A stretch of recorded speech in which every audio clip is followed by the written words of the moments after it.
Hi నమస్తే welcome to Mara media నేను మీ కేవీఆర్ ఎన్నికల సందర్భంలో కూటమి నేతల చిత్ర విచిత్రాల స్టంట్లు ఈరోజు ఆసక్తికరంగా మారినాయి పోలింగ్ కు మరికొన్ని గంటలు మాత్రమే మిగిలిన సందర్భంలో ఈ పచ్చపత్రికల్లో వచ్చిన యాడ్లు కొంత ఆసక్తికరంగా మారినాయి అక్కడ ఏంటంటే వాస్తవానికి అంటే చంద్రబాబు నాయుడు జనసేన కలిసి ఇచ్చిన ఉమ్మడి మేనిఫెస్టోకు మోడీ గ్యారెంటీ లేదని గతంలోనే మనం మాట్లాడుకున్నాం చాలా మంది రాజకీయ విశ్లేషకులు సైతం అదే అభిప్రాయాన్ని వ్యక్తం చేశారు దానికి కారణం ఏంటంటే ఉమ్మడి మేనిఫెస్టో పేరుతో ఏప్రిల్ 30న వాళ్ళు విడుదల చేసిన మేనిఫెస్టో సందర్భంగా పక్కనే కూర్చున్న బీజేపీ రాష్ట్ర వ్యవహారాల ఇన్ఛార్జ్ సిద్ధార్థనాథ్ సింగ్ వాళ్ళ అంటే ఆ పాంప్లెట్ ను పట్టుకోవడానికి కూడా ఇష్టపడలేదు దాంతో పాటు మోడీ బొమ్మను కూడా ఆ రోజు ఆ బ్యానర్ లో తీసేయించడానికి ఒక పెద్ద కసరత్తే జరిగింది దాంతో 4 గంటల పాటు కూటమి మేనిఫెస్టో ప్రకటన వాయిదా పడింది ఇవన్నీ చూసిన తరుణంలో టీడీపీ మేనిఫెస్టోకు జనసేన మేనిఫెస్టోకు మోడీ గ్యారెంటీ లేదన్న సంగతి రాష్ట్ర ప్రజలకు కూడా అర్థమైంది ఇకపోతే అంటే అలివిగాని హామీలు ఇస్తాడు చంద్రబాబు వాటిని తర్వాత ఎగ్గొడతాడు వాటిని వైఎస్ జగన్మోహన్ రెడ్డి పదే సభల్లో ప్రస్తావించిన సందర్భం కూడా మనం గతంలో చూసినాం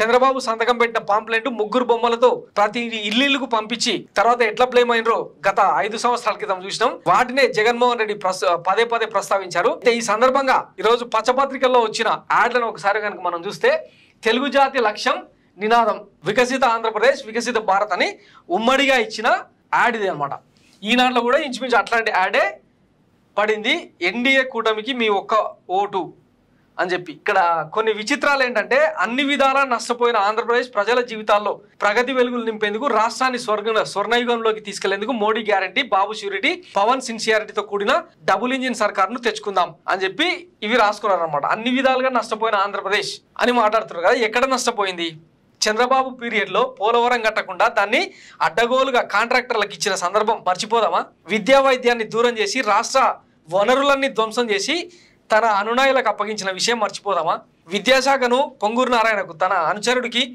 వైద్య శాఖను కార్పొరేట్ కామినేని శ్రీనివాస్ కు అప్పగించిన చందాన్ని మర్చిపోదామా వాటన్నిటిని సెటరేట్ చేస్తూ వచ్చిన వైఎస్ జగన్మోహన్ రెడ్డిది తప్పంట ఇక అమరావతి పేరుతో 3 నేతలు కలిసి ఆడిన డ్రామా ఈరోజు మర్చిపోదామా మొత్తం రాష్ట్ర వనరులన్నీ తీసుకెళ్లి దోచిపెట్టి అమరావతి నిర్మాణం కోసం అదొక బబుల్ గమ్ గేమ్ అనమాట ఎంత అంటే జీడిపప్పు పాగంలా సాగదీస్తా వచ్చారు దాన్ని మొత్తం అంటే 1,00,000 కోట్లకు పైగా ఒక్కొక్క ఎకరాన్ని 2 కోట్లు ఖర్చు పెడితే తప్ప కనీసం మౌలిక వసతులు కల్పించలేని రాజధానిని డిజైన్ చేసిన ఈయన దాన్ని ఒక డ్రీమ్ చేంజింగ్ గా మార్చిన వ్యక్తికి ఈరోజు ఓటేయాలనా ఒకసారి ఈయన ఇచ్చిన హామీలు మోడీ ఇచ్చిన గ్యారెంటీ ఏదో ఒకసారి చూద్దాం బాబు ష్యూరిటీ యువతకు 20 లక్షల ఉద్యోగాలు నెలకు 3,000 నిరుద్యోగ భృతి 20 లక్షల ఉద్యోగాలు కల్పించేటప్పుడు 3,000 నిరుద్యోగ భృతి ఇచ్చేటప్పుడు 99 నుంచి ఇవే హామీలు ఈ నంబర్లు పెరుగుతున్నాయి తప్ప ఆయన అమలు చేసింది ఏం లేదు గతంలో మనం చాలాసార్లు చెప్పుకున్నాం 99లో ఈనాడులో వచ్చిన యాడ్ని కూడా రీసెంట్గా సోషల్ మీడియాలో ట్రోల్ అయింది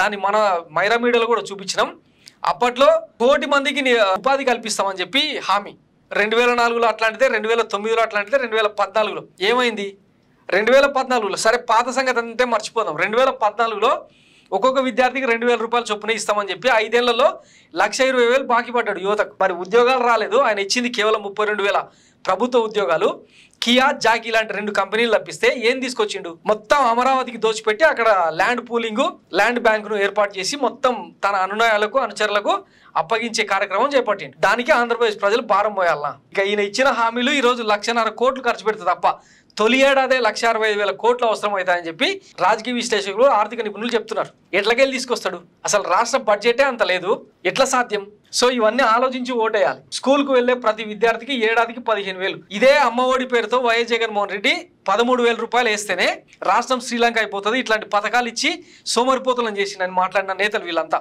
ఇప్పుడు ఈయన ఇంట్లో ఎంతమంది పిల్లలు ఉంటే అంతమందికి 15,000 ఇస్తా అని చెప్పి మాట్లాడుతుంటే ఎట్లా నమ్మాలి తర్వాత ప్రతి రైతుకు ఏటా 20,000 రూపాయల ఆర్థిక సాయం రైతు భరోసా పేరుతో గతంలో 13,500 ఇచ్చేది ఇప్పుడు 16,500 ఇస్తేనే జగన్మోహన్ రెడ్డి మేనిఫెస్టో శ్రీలంక అయిపోద్ది వెనిజులా అయిపోద్ది అని మాట్లాడిన వాళ్ళు ఈరోజు 20,000 రూపాయలు ఇస్తామంటే ఎట్లా నమ్మాలి ఇదంతా సాధ్యమేనా మళ్ళీ దీనికి ఈయన ఏమంటాడు ఉప్పు పప్పు రేట్లు పెంచిండు జగన్మోహన్ రెడ్డి పెట్రోల్ రేట్లు పెంచిండు డీజిల్ రేట్లు పెంచిండు వంట గ్యాస్ సిలిండర్ రేట్లు పెంచిండు కరెంట్ ఛార్జెస్ పెంచిండు అని చెప్పి చెప్తా ఉన్నాడు మరి ఇవన్నీ అంటే ఒకవేళ బై మిస్టేక్ బై ఛాన్స్ కూటమి కనుక అధికారంలోకి వస్తే ఈ రేట్లు ఏవి పెంచకుండా ఇవన్నీ అమలు చేస్తానన్న గ్యారెంటీ చంద్రబాబు ఇస్తాడా ఒకసారి ఆలోచించండి ప్రతి మహిళకు నెలకు 1,500 రూపాయలు 19 సంవత్సరాల నుంచి 59 సంవత్సరాలు అంటే ప్రతి మహిళకి ఇవ్వాలంటే ఎంత బడ్జెట్ కావాలి సేమ్ ఇట్లాంటి హామీనే తెలంగాణలో ఇచ్చి చేతులు ఎత్తేసింది కాంగ్రెస్ గవర్నమెంట్. ఆ స్కీమ్ను తీసుకొచ్చి ఆంధ్రప్రదేశ్ ప్రజలను నెత్తిన రుద్దే ప్రయత్నం చేస్తున్నాడు.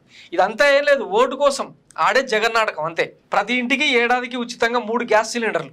అసలు ఈ గ్యాస్ సిలిండర్ల రేట్లు పెంచిందే మోడీ సర్కారు. ఆ కూటమిలో ఉంటూ ఈ హామీ ఇస్తున్నారంటే దీనికి మోడీ సర్కార్ ఎట్లా గ్యారంటీ ఇస్తుంది?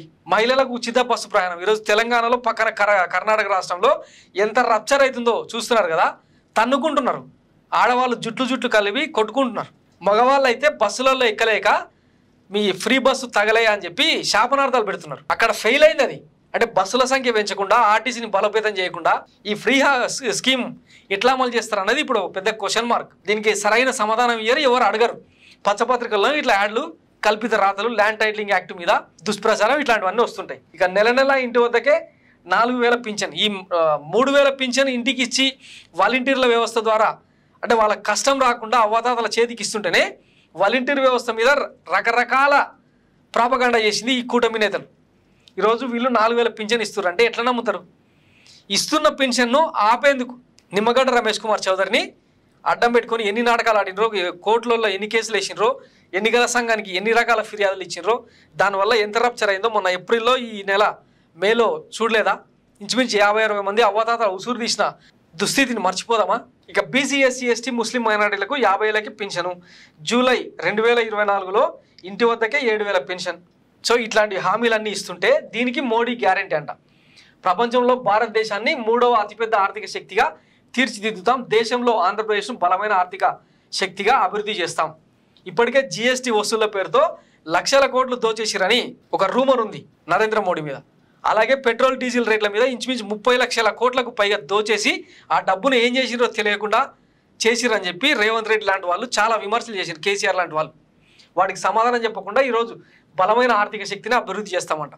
గతంలో 63 రూపాయలు ఉండే డాలర్, ఒక డాలరు 63 రూపాయలు, ఈరోజు 83 రూపాయలకు వచ్చింది. ఆర్థిక వ్యవస్థ బలోపేతం అయితే డాలర్ వాల్యూ తగ్గాలి కానీ ఎందుకు పెరిగింది? ఈ హామీలకు ఏవిటికి కూడా మోడీ గ్యారంటీ ఇయ్యాడు. ఈయన గ్యారంటీ ఈయన షూరిటీ అంట. ఏపీని మ్యానుఫ్యాక్చరింగ్ హబ్గా తయారు చేసి ఉపాధి అవకాశాలను కల్పిస్తాం. 2014లో వీళ్ళు ఇచ్చిన హామీ ఏంది? పార్లమెంట్ సాక్షిగా 10 ఏళ్ల పాటు ప్రత్యేక హోదా ఇస్తామని చెప్పి హామీ ఇచ్చి దాన్ని తుంగలో దొక్కి చంద్రబాబు ప్రయోజనాల కోసం ఓటుకు నోటు కేసులో దొరికిన దొంగగా మారిన తరుణంలో, కట్టుబట్టలతో హైదరాబాద్ను వదిలేసి అమరావతికి షిఫ్ట్ అయిన తరుణంలో ఈ కేసును అడ్డం పెట్టుకొని ప్రత్యేక హోదా, ప్రత్యేక స్పెషల్ ప్యాకేజీ ఇవన్నీ ఎగ్గొట్టింది ఈ మోడీ సర్కార్. కేవలం ముంతడు నీళ్లు, గుప్పెడు మట్టి ఇచ్చి శంకుస్థాపన చేసిపోయాడు.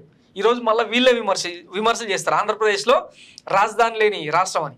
పారదర్శకంగా ప్రభుత్వ నియామకాలు, రాష్ట్రంలో ఉన్నత విద్యా కేంద్రాలు, ఇవన్నీ జగన్ చేస్తలేడా? ఈరోజు ప్రతి జిల్లాకు ఒక స్కిల్ హబ్ను, దాన్ని మొత్తాన్ని అంటే యూనిట్ చేస్తూ ఒక స్కిల్ యూనివర్సిటీ, ఇవన్నీ మేనిఫెస్టోలు ఉన్నాయి కదా.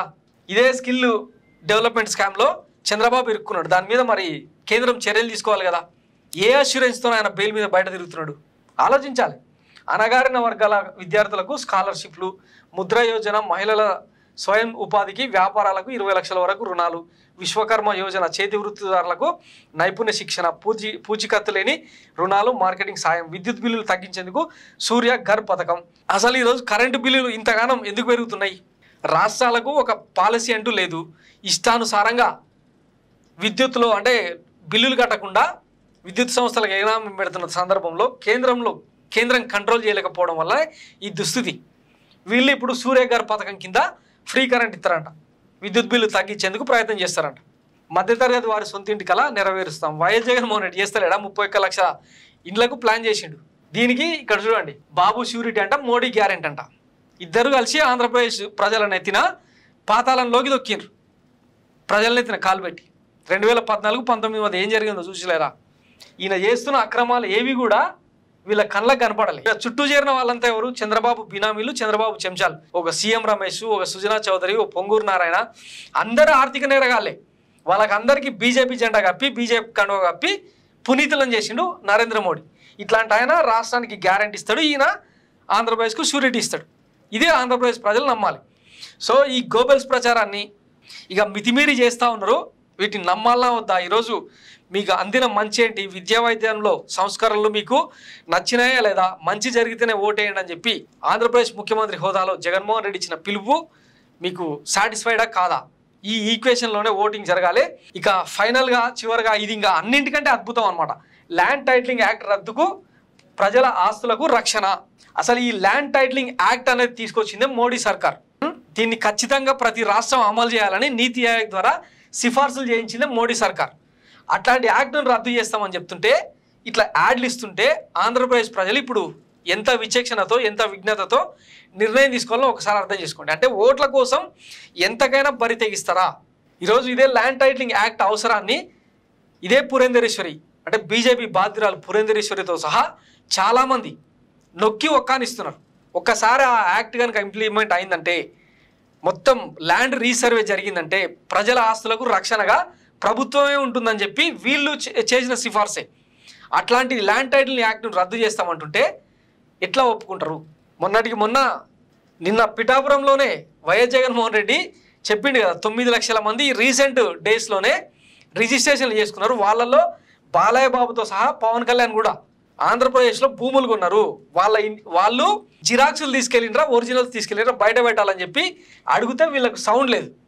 ఇట్లాంటి నాయకులు ఈరోజు రాష్ట్రానికి పాలకులుగా రాష్ట్రానికి పాలిస్తాం, మంచి చేస్తాం, మేలు చేస్తామని చెప్తా ఉంటే ఈ దుష్ప్రచారాన్ని అడ్డుకోవాల్సింది ఎవరు? మరి ఇదే ల్యాండ్ టైటిలింగ్ యాక్ట్ మీద అసెంబ్లీలో చర్చ జరిగితే ప్రతిపక్ష నేత హోదాలో పిఎస్సిఎస్ కమిటీ అంటే పబ్లిక్ అకౌంట్స్ కమిటీ చైర్మన్గా ఎవరు ఈయన ప్రతినిధిగా పయ్యావుల కేశవ్ అద్భుతమైన స్పీచ్ ఇచ్చిండు.